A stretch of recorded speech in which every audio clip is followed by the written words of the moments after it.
Hi guys, I'm Quill and you're watching Live Gorgeous with Quill. So welcome back to another vlog. तो पिछले vlog में मैंने कहा था मैं चंडीगढ़ से शिमला आ चुकी हूँ और इस वाले व्लॉग में मैं दिखाने वाली हूँ कि शिमला आने के बाद हम होटल से फ्रेश होकर फिर निकले थे शिमला का जो लोकल साइट सीन है वही देखने के लिए। तो बाहर थोड़ी सी बारिश हो रही थी, तो ये वीडियो जो है ये 5 जून की है।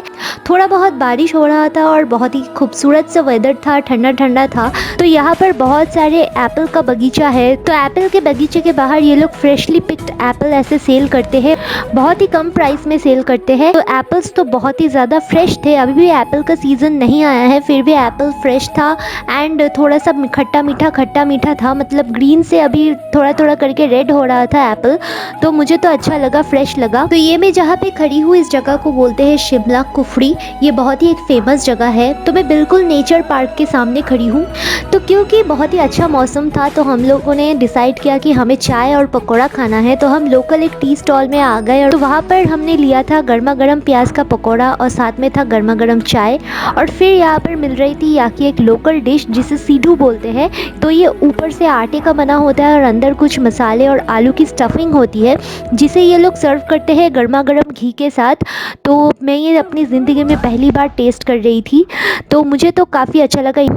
तो इसे थोड़ा सा ऐसे निकाल के थोड़ा सा घी में डिप करके ऐसे खाते हैं, तो मुझे तो इसका टेस्ट बहुत ही अच्छा लगा। और उस दुकान में सिर्फ स्नैक्स ही नहीं, बहुत कुछ मिल रहा था, लाइक राइस मिल रहा था, रोटी मिल रहा था। तो हम सब लोगों ने यही से थोड़ा थोड़ा हल्का फुल्का लंच टाइप कर लिया। और सीडू तो हमें इतना अच्छा लगा कि मेरे हस्बैंड ने एक और ऑर्डर किया था। बहुत ही अच्छा लोकल डिश था, ये तो शिमला का मस्ट ट्राई लोकल डिश है। और फिर खाना खाने के बाद हम लोग अंदर चले गए पार्क के अंदर। यहाँ पर बहुत सारी एप्पल गार्डन्स भी थी। तो यहाँ आने के बाद मैं सोच रही थी मैं कैसे रील बनाऊँ, थोड़ा बहुत रील भी बनाया था यहाँ पर। तो तभी मेरे हस्बैंड ने ये क्लिपिंग्स थोड़ा सा ले लिया मेरा। और उसके बाद और भी ऊपर जाना था, तो वो रास्ता हम लोग घोड़े से गए थे, लेकिन मुझे घोड़े में इतना डर लग रहा था कि मैं दोनों हाथों से पकड़ी हुई थी, तो कैमरा नहीं ले जा पाई, तो रिकॉर्ड भी नहीं कर पाई। सो एनीवे, ऊपर पहुंचने के बाद भी यहाँ पर एक छोटा सा रेस्टोरेंट था जहाँ से बहुत ही खूबसूरत नज़ारा आ रहा था बाहर का। और वहाँ पर हम सब ने थोड़ा सा मैगी और चाय फिर से ऑर्डर किया, क्योंकि ऐसे रेनी सीजन में पहाड़ों में चाय और मैगी की कॉम्बिनेशन डेडली होती है। और फिर जब बारिश रुक गई तो हम वहाँ से निकल गए थे। आप देख सकते हैं वेदर कितना अच्छा हो गया और फिर थोड़ा सा हल्का हल्का धूप भी निकल गया था, तो बहुत ही अच्छा लग रहा था। तो धूप निकलने के बाद बाहर का नज़ारा जो है और भी ज़्यादा साफ लग रहा था और भी अच्छा लग रहा था। और फॉग जो है बिल्कुल हट गया था, आप देख सकते हैं। तो हम लोग एक पॉइंट पे आके उतर गए और वहाँ पे भी मैंने बहुत सारा रील बनाया, हम लोगों ने पिक्चर्स क्लिक किया, क्योंकि पहाड़ों में हम घूमने ही आते हैं ऐसे व्यूज़ के लिए, ऐसे नज़ारों के लिए। पहले तो नेचर को एंजॉय करते हैं और फिर वहाँ पर जितना मर्जी उतना रील्स बनाते हैं और अपने फैमिलीज़ के साथ फ़ोटोज़ क्लिक करवाते हैं, तो बहुत अच्छी मेमोरीज़ बनती है। तो अब देखिए कितना खूबसूरत जगह है, कितनी ग्रीनरी है। आई होप मैं जहाँ पर रहती हूँ वहाँ भी ऐसी ग्रीनरी होती, लेकिन अनफॉर्चुनेटली नहीं है। और फिर वहाँ पर हम लोग बहुत देर रुके थे, फिर थोड़ा सा शाम का टाइम हो गया, सनसेट होने वाला था, तो हम लोग होटल लौट गए वापस। तो ये हमारा होटल का एंट्रेंस है और ये डाइनिंग एरिया है। आप देख सकते हैं कितना स्पेशियस है, कितना बड़ा है। और यहाँ की विंडो से बाहर का नज़ारा बहुत ही ज़्यादा प्रिटी है, बहुत ही ज़्यादा खूबसूरत है।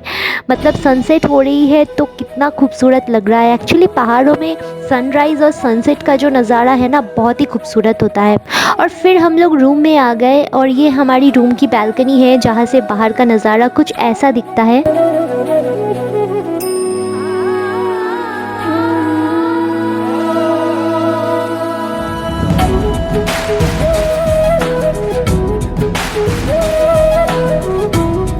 मुझे तो मन हो रहा था कि मैं बस बैल्कनी में ही खड़ी रहूं, अंदर जाने का मन ही नहीं कर रहा था, लेकिन फिर भी अंदर गए, थोड़ा सा फ्रेशन अप हो गए और 1 आध घंटे में ऐसे सनसेट भी हो गया था। तो सनसेट के बाद भी पहाड़ों में ऐसी छोटी छोटी लाइट्स दिखती है, तो बहुत ही प्रिटी दिखता है। एक्चुअली ये सब घर है, तो ये नज़ारा एंजॉय करते करते हो गया था डिनर का टाइम। तो हम लोग चले गए थे फिर से डाइनिंग एरिया में डिनर करने। तो ये बुफे डिनर जो है होटल से कॉम्प्लीमेंट्री होता है। एक्चुअली ब्रेकफास्ट और डिनर ये दोनों कॉम्प्लीमेंट्री होता है, तो लंच नहीं होता है। लंच में अगर आपको कुछ खाना है तो उसको अलग से ऑर्डर करना पड़ता है। तो ये होटल वुड पार्क है। तो बुफ़े जो होती है अनलिमिटेड होती है, आप जितना मर्ज़ी उतना खा सकते हो। तो सबसे पहले तो था सैलड, जो मैंने बहुत सारा ले लिया क्योंकि मुझे सैलड्स खाने के साथ लेना बहुत ही अच्छा लगता है और ये बहुत ही ज़्यादा हेल्दी भी होता है। मुझे भूख लगा था इसीलिए मैंने बहुत सारा खाना ले लिया और मैं पूरा खाना खा भी नहीं पाई थी, तो मैंने वेस्ट बिल्कुल नहीं किया था। उसमें से मैंने अपने हस्बैंड को भी दे दिया। जब मेरे हस्बैंड रिफ़िल के लिए जा रहे थे तो मैंने अपना खाना उनसे शेयर कर लिया। सो डोंट थिंक कि मैंने वेस्ट किया है खाना। और फिर खाने में था दाल फ्राई, पनीर बटर मसाला। पनीर बटर मसाला तो बहुत ही ज़्यादा टेस्टी होता है। रेगुलर इनका ऐसा ही मेनू होता है, थोड़ा सा रेसिपीज़ इधर उधर होता है लेकिन ऐसा ही रहता है। राइस, दाल, पनीर, साथ में एक सब्ज़ी और मीठे में कुछ रहता है और रोटी भी रहता है, सैलड भी रहता है। तो मेनू में यही सब होता है, लेकिन अगर आपको चिकन, मटन, नॉनवेज कुछ खाना है तो आपको अलग से ऑर्डर करना पड़ता है। मैं तो वेजिटेरियन हूँ तो मेरे लिए तो ये बहुत ही अच्छा है। और फिर यहाँ पर आलू गोभी की सब्ज़ी थी और यहाँ का एक लोकल डिज़र्ट था, ये लोग इसे कोकोनट खीर बोलते हैं।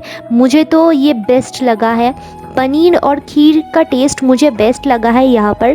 मैंने इससे पहले बहुत सारी खीर टेस्ट किया है लेकिन ये कोकोनट खीर मुझे बहुत ही अच्छा लगा है, मतलब बहुत ही ज़्यादा टेस्टी था। गर्मा गर्म सर्व हो रहा था खाना, तो बहुत ही अच्छा लगा। फिर खाना लेकर मैं चली गई एकदम खिड़की के पास और फिर मुझे याद आया कि मैं पानी लेना भूल गई हूँ, तो फटाफट से पानी लिया। यहाँ पर गर्म पानी, ठंडा पानी दोनों ऑप्शन था, तो मैंने ठंडा पानी ही लिया था क्योंकि उतनी भी ठंडी नहीं थी कि गर्म पानी पीना पड़े। और फिर उस दिन खाना खाने के बाद हम लोग बहुत ही ज़्यादा टायर्ड थे तो हम लोग जाकर सो गए क्योंकि दूसरे दिन सुबह फिर से निकलना था साइट सीइंग करने के लिए। सो या दैट्स इट। बाकी का व्लॉग जो है मैं अगले वीडियो में कंटिन्यू करूँगी। सो मिलते हैं अगले वीडियो में। बाय।